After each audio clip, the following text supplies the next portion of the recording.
Hi everyone, Ted LaVine with Ted LaVine Golf, better skills for better scores. In today's video, we're going to talk about two awkward lies. Ball above your feet, and then we're going to talk about ball below your feet. And I'm going to talk about the setup that you have to get into, and maybe at the end here I can give you an idea of a good way to practice this. Okay? So, number one, the first question you're probably going to ask yourself is, how in the world can a ball end up on such a severe slope without rolling down to the flat part? Well, we know golf is a beautiful game, and we just have to overcome some of those hurdles that come our way. So what we want to do is we're going to play that ball position closer to center. All right, I've got a 7-iron here, which is a club I would normally play close to the center. And it's always a good idea to make a couple of practice swings to determine how much you need to choke down on the club, because when that ball is up, the swing is going to get a little bit more round, so we're going to have to choke down on it a little bit. Kind of a general rule of thumb is the more severe the slope is, the more you need to choke down. All right, so the ball is going to be close to the center once again, and I'm going to fight the hill a little bit here. I'm going to kind of lean into the hill just a little bit, so the weight's going to get a little bit more on my toes. Okay, and I'm just going to choke down here, maybe about an inch and a half or so.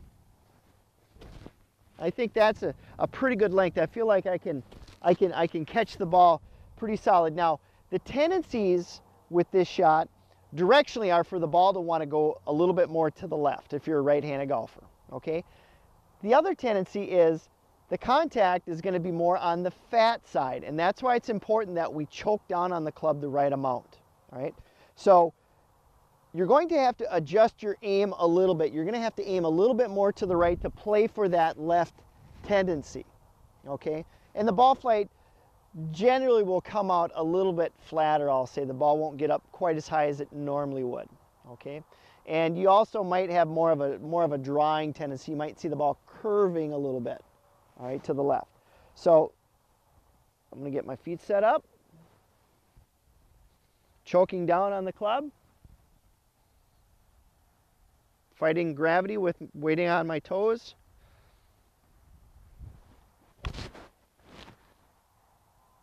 And you probably can't see that, but that ball definitely had a draw tendency to it. It was working its way back to the left. Okay, now we're going to take a minute here, get set up, and we're going to talk about a downhill lie. Or ball, excuse me, we're going to talk about the ball below your feet, not a downhill lie. They're two different lies. Okay, so we've got ourselves set up where the ball is below my feet. Remember, this shot has a tendency to come out contact-wise a little bit more on the thin side, and it's the opposite as the ball above your feet. This ball wants to have more of a right direction, so you might have to play for that a little bit. Once again, ball position is going to be close to center, okay?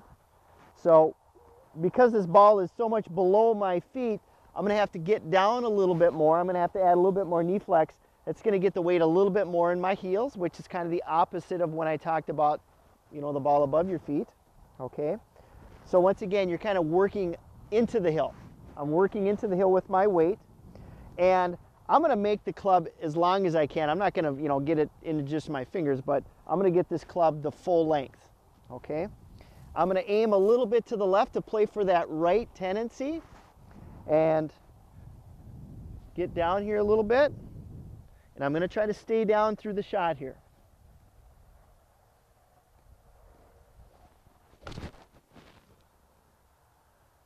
Okay. I wanted to talk real quickly on how to practice this shot, because when most players go out and practice, the driving ranges are going to be flat. But a lot of driving ranges are built on a plateau. So if you can get to the far left or right side, a lot of those ranges are going to have a lower area, we'll say.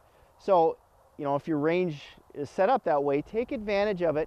Spend a little bit of time, because practice is certainly the key. Knowledge is one thing, but knowing how the ball is going to react for you is the biggest thing, okay? I'm Ted LaVine with Ted LaVine Golf, better skills for better scores. Check out my website at tedlavine.com or my Facebook at Ted LaVine Golf. Thank you and good luck.